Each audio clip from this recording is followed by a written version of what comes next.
এই হচ্ছে কাটোয়ার বর্তমান পরিস্থিতি। লাগাতার সেই খবর দেখাচ্ছে রিপাবলিক বাংলা। রিপাবলিকে খবর সম্প্রচারের পরেই নড়ল টনক। তড়িঘড়ি কাটোয়ার অজয় নদের বালিখাতে পৌঁছে গেলেন পুলিশ আধিকারিকরা। ঘটনাস্থলে গেলেন BLLRও। তাহলে এতদিন কি জেগে ঘুমোচ্ছিল প্রশাসন?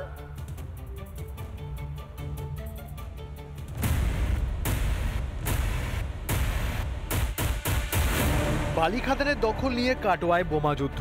অভিযোগ, সেই কাটোয়াতেই রমরমিয়ে চলে বেআইনি বালির ব্যবসা। বালিঘাট আইনি না বেআইনি, উত্তর খুঁজতে কাটোয়ার রাজুয়া গ্রামে রিপাবলিক। খবর সম্প্রচারের কয়েক মিনিটের মধ্যেই বোধোদয়, বালিঘাটে গেল পুলিশ।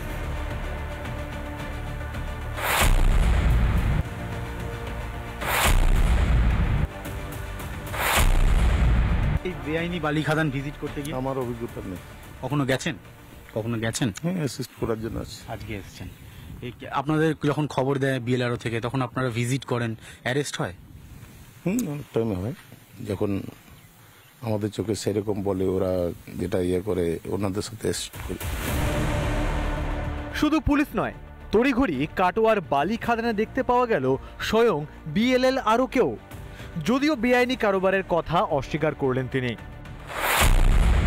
এই খালগুলো সব কি বৈধ? হ্যালো, হ্যাঁ বলুন। বলছি স্যার, এই বালি খাদানগুলো সব বৈধ? পারমিটেড ঘাট এটা। আপনি এলারও?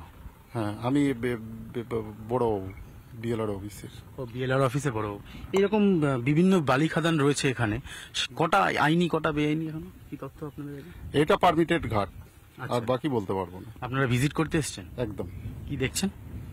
এই যে মানে বালিঘাটের ফিগারগুলো নিয়ে আমরা অথরিটিকে সেন্ড করব, ফরওয়ার্ড করব। অভিযোগ, বালি খাদান দখল করতেই বহিরাগতদের এনে বোমা বাঁধা হচ্ছিল, যার পরিকল্পনা করেছিল জঙ্গল শেখ। বালিঘাটগুলির পুরনো রাজত্ব ফিরে পেতেই কি মরিয়া হয়ে পড়েছিল প্রাক্তন তৃণমূল কাউন্সিলর? ভাগ বাটোয়ারার লড়াই থেকেই কি মুষল পর্ব শুরু হলো তৃণমূলে? অজয় নদের তীরে যে বালি খাদানগুলো অন্তত আমরা দেখতে পাচ্ছি, তাতে কিন্তু বোঝা যাচ্ছে যে বিপুল অঙ্কের টাকা এখানে কিন্তু ঘোরাফেরা করে, লেনদেন হয়, বখরা হয়। আর এই বখরার টাকা নিজের নিয়ন্ত্রণে রাখতেই এই ধরনের জঙ্গল শেখ ব্যবস্থা করছিল আর ব্যবহার করা হচ্ছিল তুফানদের। এই প্রশ্নটা বড় হয়ে দাঁড়াচ্ছে। ক্যামেরায় পার্থসারথী রায়ের সাথে অনুপম পাত্র, রিপাবলিক বাংলা, কাটোয়া, পূর্ব বর্ধমান। নানা ধরনের কন্টেন্ট দেখার জন্য লাইক করুন, শেয়ার করুন আমাদের ফেসবুক পেজ, সাবস্ক্রাইব করুন আমাদের ইউটিউব চ্যানেল। পাশাপাশি অন্যান্য ব্রেকিং নিউজের জন্য অবশ্যই চোখ রাখুন রিপাবলিক বাংলায়।